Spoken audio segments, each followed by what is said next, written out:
चंद्रयान-3 और आदित्य L1 की सफलता के बाद इसरो नए नए माइलस्टोन्स को अपने नाम कर रहा है। हर दिन नया इतिहास रच रहा है।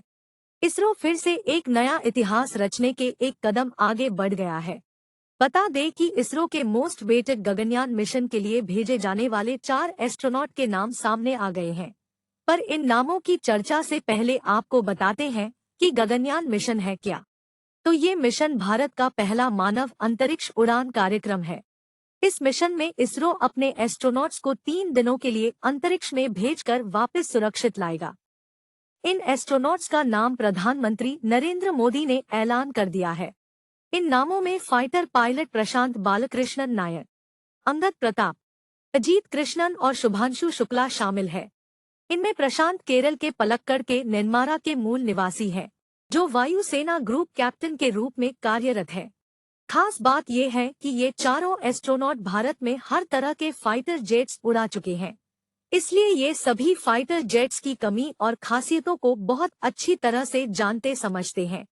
इन सभी की ट्रेनिंग रूस के जियोजनी शहर में स्थित रूसी स्पेस ट्रेनिंग सेंटर में हुई है। अभी ये सब बेंगलुरु के एस्ट्रोनॉट ट्रेनिंग फैसिलिटी में रहकर आगे की ट्रेनिंग ले रहे हैं। आइए बताते हैं कि इन चारों नौजवानों का सिलेक्शन कैसे हुआ। तो selection institute of aerospace medicine (IIM) ने एस्ट्रोनॉट्स चुनने के लिए ट्रायल लिए थे।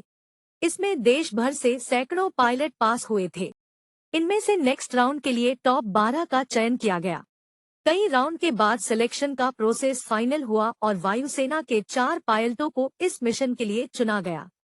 इसरो ने इन चारों पायलट को आगे की ट्रेनिंग के लिए रूस भेजा था, लेकिन कोविड-19 की वजह से ट्रेनिंग लेट हो गई, जो फिर 2021 में जाकर पूरी हुई। रूस में इन पायलटों ने कई तरह की ट्रेनिंग ली है। ट्रेनिंग के दौरान पायलट लगातार उड़ान भी भरते थे और अपनी फिटनेस का खास ख्याल भी रखते थे।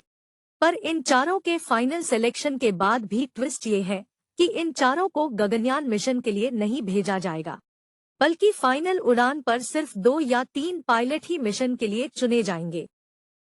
बता दें कि इसरो ने 2020 में गगनयान मिशन का ऐलान किया था, लेकिन इस पर काम 2007 से चल रहा है। हालांकि तब बजट में कमी के चलते यह आगे नहीं बढ़ पाया था।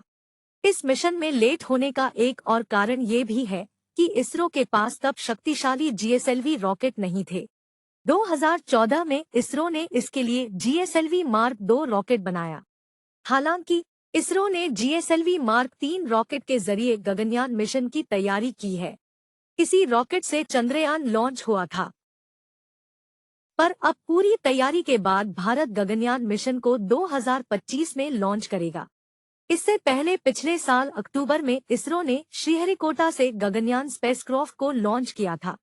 ये टेस्टिंग ये जानने के लिए की गई थी कि क्या रॉकेट में खराबी की स्थिति में एस्ट्रोनॉट सुरक्षित रूप से बच पाएंगे या नहीं। इस मिशन के तहत 3 एस्ट्रोनॉट को 3 दिन के लिए 400 किलोमीटर दूर पृथ्वी की निचली कक्षा तक भेजा जाएगा। इसके बाद उन्हें पृथ्वी पर सुरक्षित लाया जाएगा। इसके लिए क्रू मॉड्यूल रॉकेट का इस्तेमाल होगा। भारत के लिए ये मिशन काफी अहम है। अगर यह सफल रहता है तो अमेरिका, चीन और रूस के बाद भारत मानवयुक्त अंतरिक्ष मिशन भेजने वाला चौथा देश बन जाएगा।